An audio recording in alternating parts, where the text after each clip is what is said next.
Hi, I'm the Red Dog, and you're listening to the Recount Podcast.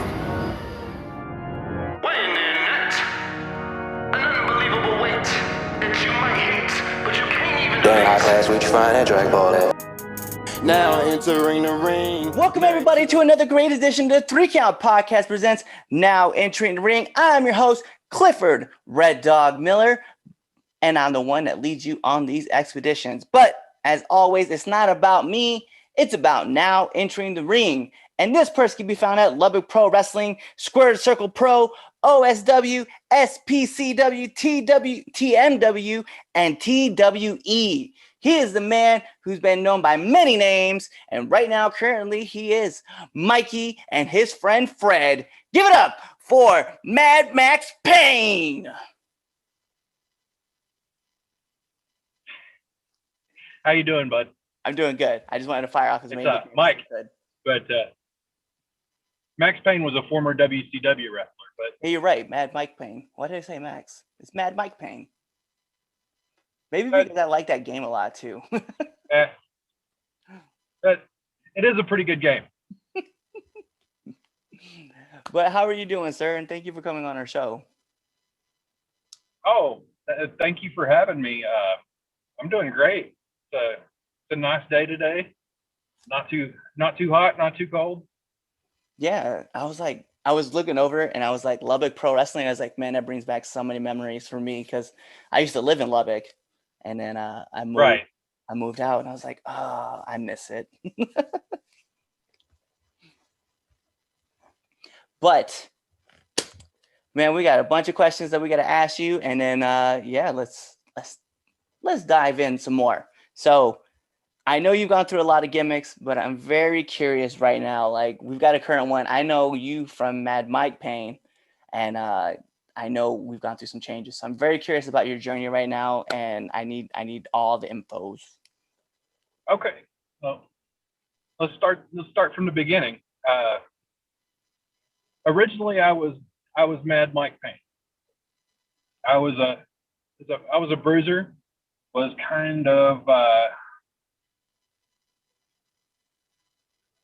labeled into the deathmatch scene there for a little while in my younger career, and I had to fight tooth and nail to get out of that because over and over and over again I heard all the guys going, yeah, these guys they can work hardcore, but they can't work, and I strived really hard to make that a falsehood about myself. So then what inspired you to get into the business first, and then like what brought on Mikey and Fred? Well, I remember sitting at 10 years old watching old ESPN footage of the Von Erichs and everything else. That was where I grew up and started watching it. I was fascinated with Kerry Von Erich and Iceman King Parsons, and the rest come there from his history, man. I just kept on and kept on and kept on. Begged my dad to give me pay-per-views whenever I was younger. First one he actually got me was the Survivor Series where The Undertaker was debuted. And whenever that was my addiction. Man, I got to the point where I was going to high school, and I was 15 in high school. I was wanting to try out for the football team, and I don't know if you're familiar, but I went to school in Odessa, Texas, which is huge for their football. I actually had a movie, Friday Night Lights, about it. And the coach at the time looked at me and goes, you're not big enough, you're not fast enough, and you're not strong enough. We don't want you. Okay, fine. So I hit the gym hard. And then I went through a growth spurt. I went from about 5'9". Over the summer, I was I was right at 6 feet tall whenever I came back the next year. And there was a coach there at the high school. His name's Carl Chancellor. He was a really big guy, 7'2", 400 pounds, and he was a pro wrestler.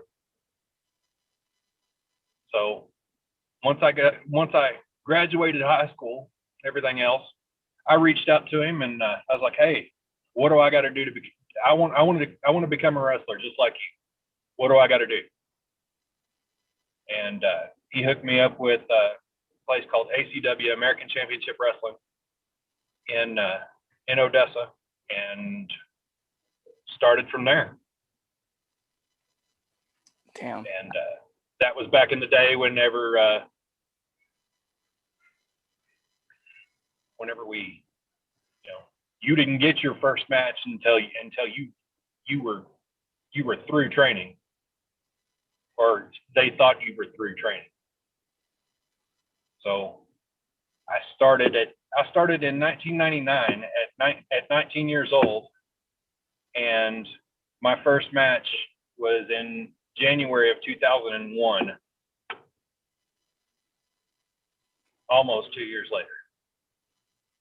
Yeah, it's funny because like I pay attention to a lot of other like wrestling schools, and I hear that a lot. Like I know a couple other guys that like I talk with just on the side, and that's all they tell me to. They're like, "Yeah, we've been training for the last year and a half, last 2 years." They're like, "How did you get on the show so quick?" And I was like, first of all, I was like, I don't put it out there like that. I just do whatever my trainer tells me to do. So if he tells me, he's like, "Yo, you're gonna go to this spot and you're gonna wrestle," I'm like, yeah, whatever you say, I'm gonna go to that spot.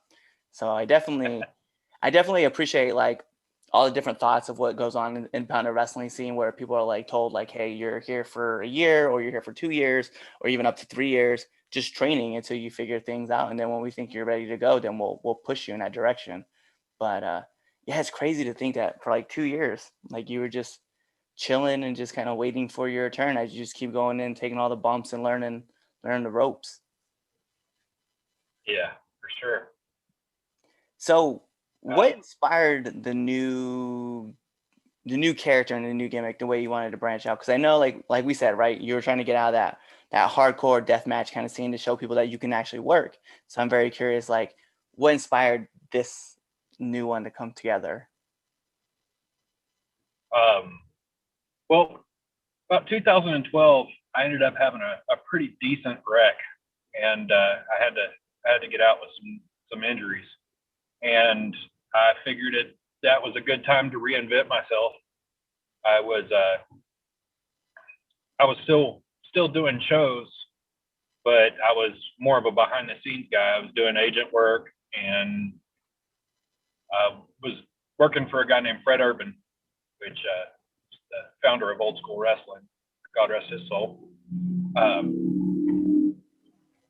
He kind of took me in under his wing and was showing me that side of the business, the promoter side of it, which I dabbled in a little bit beforehand.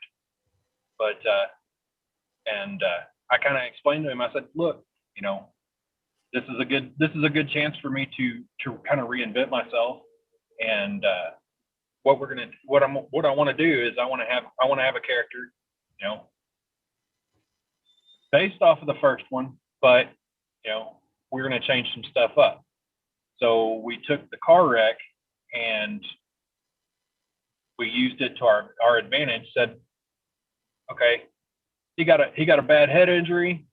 This is the results of what we have," which kind of mentally regressed. I was more like a 10-year-old in a grown man's body. Along the line with that came the I don't know my own strength, the teddy bear, of course, Fred, and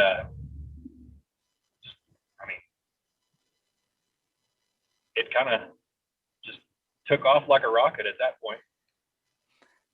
And I love the gimmick too. And that's why I was already very curious, because I was like, I see like the way it plays off, and I'm just kind of like, yo, this feels very familiar, but it's also like very unique in its own sense. And that's why I was like, I got to get more details on this, because And to be real, it looks like you're having so much fun just like being out in the crowd. Oh yeah, it's definitely an experience whenever I go to a show and do some stuff. You know, I I started jumping under any learning tree I possibly could. Dr. Tom, Rip Rogers, just anybody that we could possibly get a seminar or whatever. You know, I was there picking their brain, and you know, what do I need to do with this character? How do I need to work? Where do I need to evolve? Everything else, and we got to the point where it's like, okay, I'm not just the character that goes out and does stuff in the ring. By the time you purchase your ticket to the time you go home, I'm going to have some sort of interaction with you at least on a personal level from there. And that's good though, because that's what ends up bringing people back. Like I hear it all the time. Like, you know, you want to make that connection with the audience, and you want them to obviously keep coming back to you. But you know, if you have that personal tie with everybody, like it doesn't matter who else was on the card. Like as long as you were the one that they remember when they left at the end of the night, like you've done your job. Because the next time you come back through the town, guess who they want to come see? That's right. So I'm very curious, man. Like you talked about how you had a pretty gnarly accident, but I need to know, what's the worst bump you've taken?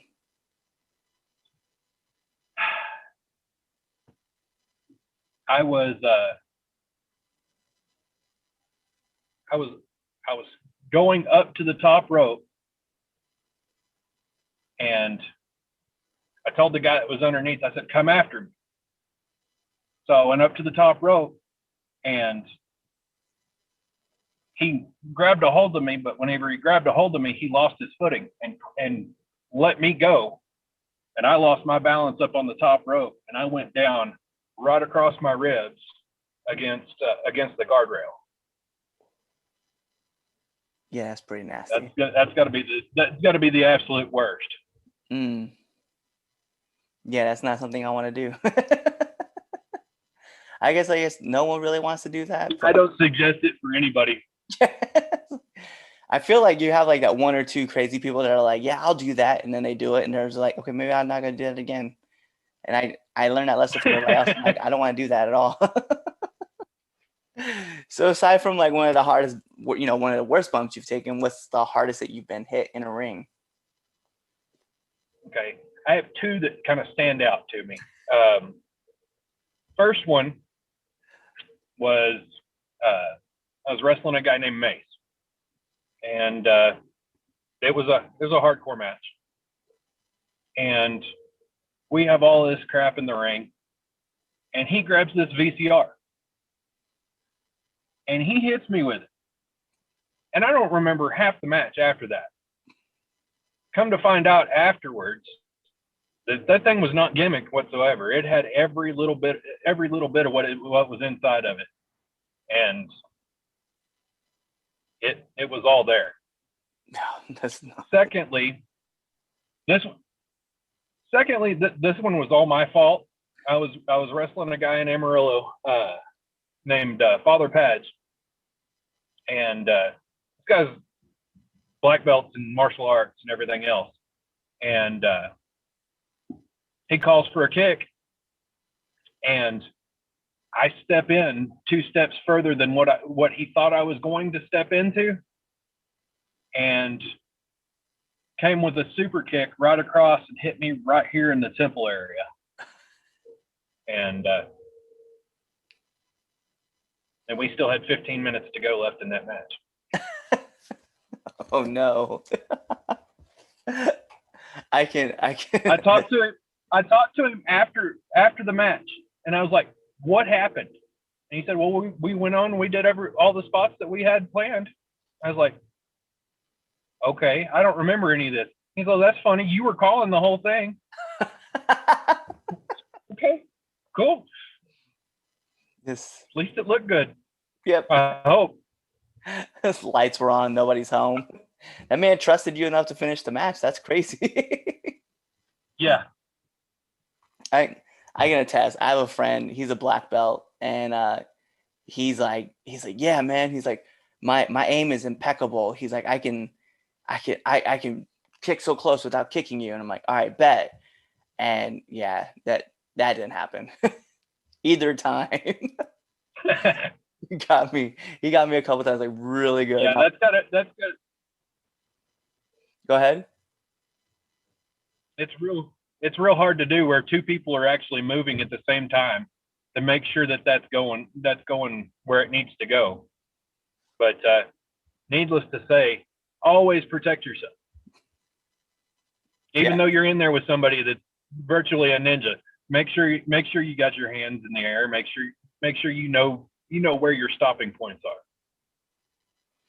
Yeah, I still have to learn that. Like being I'm in the business, like mind you, I'm like older, getting into the business, and I'm still pretty young in the business. Like I just like I'm like, yeah, man, just if you can hit me in the shoulder, just take it off. And then like next thing you know, it's like I have a busted lip or like someone like clocked me in the nose, and like I'm just like, why didn't you block? I'm like, because I just trusted you. And like I'm making all these mistakes. I'm like, I got so much to learn. Oh man, but I'm just very curious because are you one of those guys that has has a meal before a match, or are you one of those guys that like you don't eat anything all day and then afterwards you have like your post match snack? It just depends on the situation. Okay, because You I still know got me? I was gonna say I know a lot of people have been like they're like weary about it, right? So like 4 or 5 hours before a show, they won't eat at all, and then they have like either a post match snack or post match meal. And I was just very curious as to like if you have a post match snack or meal, what is that post match snack or meal? 9 times out of 10, it is chicken wings. Do you have any kind of special? I've been keto for the last couple of years, on and off, and Buffalo Wild Wings is like a mainstay for me. And I like the Parmesan garlic, but I also dig the hot. Yeah, I'm Can't not really gonna. go wrong with the original hot, you know. Right. Yeah, I'm a mango habanero guy myself. Like I can eat those all day. Although there's a spot out here in Maryland called America's Best Wings, and they have a flavor called Golden, and it is like it's got some kick to it, and I genuinely just love eating them. Uh, so, uh, I'm just curious, man. Like, what kind of advice would you have for up and coming wrestlers? Um, a couple of them right off the top of my head. One, don't be afraid to kick out at one. You're trying to tell a story. You're trying to build to something. If you get knocked down, somebody goes for a cover, and you've already got to a two. You're already at that point of the story, and you can't go back down from there. You can only go up. If you start at one, or basically if you can get down there and you can kick out before the referee even makes the first count, you've got that much more of a story to tell on the way. I like that.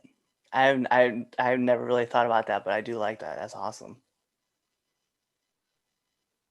Secondly, you got guys all over the place right now. If you're going to a show, 9 times out of 10, there's going to be veterans on the show. Got guys like Funny Bone, Super Beast, Chris Crody, Gino Rivera, and the list can go on and on. You know, those guys from time to time they're gonna throw seminars on. You know, it's a way the promoter help them out, make a little bit more money because they are the more experienced guys and they have all of this knowledge, especially the guys that have been places and done things. Now, get in there, invest in that, invest in the time and the product that you're going to get, because those guys have knowledge that they can pass down to you that is priceless. You know, it's worth the $20 or $30, whatever it is. You know, it's worth it. You know, and then you may get a guy that you may get a promoter that actually brings in a Charlie Haas, brings in somebody that's, you know, been to the big game. You know, always get in there and volunteer for those extra seminars that you can possibly get a hold of. Yo, I like that too. As like, and I mean, I've made it like no secret that like Gino is like a guy that I go to like all the time and like talk to and just like continue, like I'll text him on the side and I bug him all the time. I know I do. I would imagine that at some point he's gonna be like, look, man, like you can't send me a message at 3:00 in the morning my time just because it's 6 a.m. your time and you're watching wrestling and asking me about advice. Like as soon I'm gonna get that message one day. Gino's a really understanding guy. He's one of the good ones. I'll tell you that. Yeah, genuinely, like I was, I forget, I think I was listening to one of his interviews. It was another interview that he had done. And I was just listening to it and it was like 7 a.m, like my time. And then I just started jotting down questions. And then like, I remember pulling up the chat bubble on Facebook and I was typing the questions in, but I just wasn't like going to hit send. And I guess I left it open and then like put the phone in my pocket and it sent a message because then my phone, like my wristwatch started vibrating and I looked down and I'm seeing like message, like answers. I was like, oh no. It gets like 4 a.m. So I felt really bad. But you're right. He does. He answers a lot of good questions. So it's really fun to be able to chat with him. This is my last heavy question before we get into the second best segment of this podcast. I just need one do and one don't of the locker room. First one, don't be afraid to ask questions. Don't be afraid to ask questions. And, you know, if there's something that you got going on in your match, somebody that you're talking to and you're like, hey, I don't feel comfortable doing that. You know, if you don't feel comfortable with something, don't do it. Don't go, oh yeah, we can do that. And then go out there and get in the middle of the ring and get hurt because you're trying to do something you didn't have the know-how to do. You know, ask questions. You know, don't be afraid to tell somebody, hey, I don't think we should do that. I don't know how to do that very well, or I'm not familiar with that. Oh man. And secondly, just, you know, be respectful to the people around you. You know, you go into an area, you got somebody's bag in the way. Don't be moving other people's stuff out of the way so you can go, you know, find your area. If you want to get there early, get there early. That way you've got call where you're going to stand, where you're going to dress, all that kind of stuff, you know. But be respectful for the people that are already there and they've got their stuff set out. I like it. I like it a lot. But those are my heavy hitting questions. So we got to get into the second best segment of this podcast. People ask me, what's the first? And I tell them the Red Dogs Power Rankings that you can find on the 3 Count Podcast. That's where it's at. Anyway, but let's get into the second best segment, which is the 3 Count Podcast 10 count questions. And Mike, this is how it's going to work. I'm going to fire off 10 questions at you. Rapid fast. So whatever first comes to mind, that's your answer. So we're going to put on the imaginary timer. Bing! And here we go. SmackDown or Raw? Raw. Favorite movie?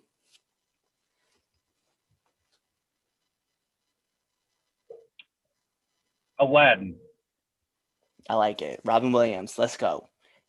AC/DC or Kiss?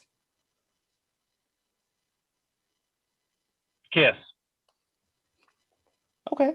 Favorite color? Blue. Sonic or Mario?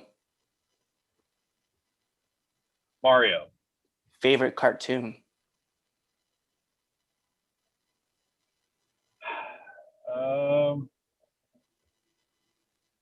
Bugs Bunny. I like it. Ronnie Lott or John Lynch?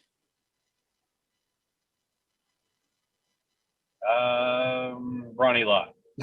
I was like, oh, we're going to throw this one in. Favorite podcast?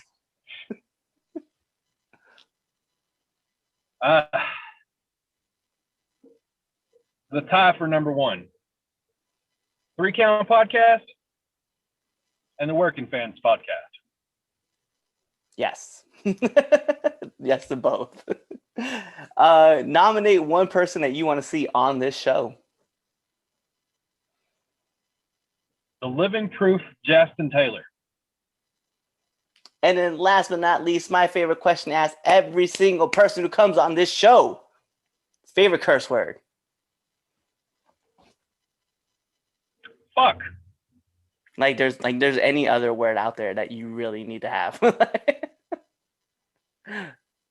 Exactly. So that is the most diverse word in the English language. Oh yeah.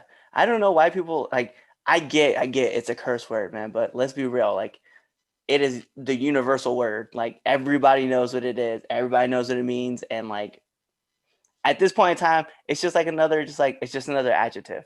Like I don't understand why people are mad. Or verb. I guess however you want to use it. It doesn't really matter. Yeah, exactly. It's diverse. It's super diverse. So that is all my questions that I have for you. But sir, all I need is for our viewers and listeners to know where they can find you. All right. You can find me on Facebook. It's Mikey and Fred Official. That's an N in between there. Or you can just reach me at my regular Facebook, which is Mike Caldwell. My Twitter is at MadMike232. My Instagram is at Mikey and Fred 1. And my TikTok is at Mike Caldwell 5. There you go. And there you have it. That's where you can find this man. So that being said, this is the 3 Count Podcast presents Now Entering the Ring, and I am your host, Clifford Red Dog Miller. And as always, it's never about me. It's never about me. It's about who's now entering the ring. And right here, you see him. Mikey and Fred are here, or as I, fucked up earlier today, it is Mad Mike Payne. But you guys know what to do. Tune into the next episode and be there, or you just wait till the end. You wait till the end, because the outro is going to be there, and then our next episode is going to start. So we'll see you guys later. Peace. What's going on, 3 Count Nation? I'm Clifford Red Dog Miller with the catchphrase. But what I really want you to do right now, go to twitter.com, right? Go over there, find us at the 3count_pod, give us a follow, give us a like, give us a comment. We want to talk to you guys. Go to IG at the 3 Count Pod. Give us a like, give us a follow, leave us a comment. We want to interact with you. Go to youtube.com, give subscribe, turn the bell on, turn the notifications, leave a comment. We want to talk to you. Go to anchor.fm/the 3 Count Podcast, and in there, you can leave us a message, and we will talk to you. Basically, what I'm trying to tell you is that we want to talk to you. We want to have fun with you guys, and we love listening to what you guys have to say. Also, one thing I need you to do for me, the 3 Count Podcast also has merchandise. At ProWrestlingTees.com/the 3 Count Pod. Please go buy our t-shirts. We love you guys, and we hope you love us too. So show us some support, please.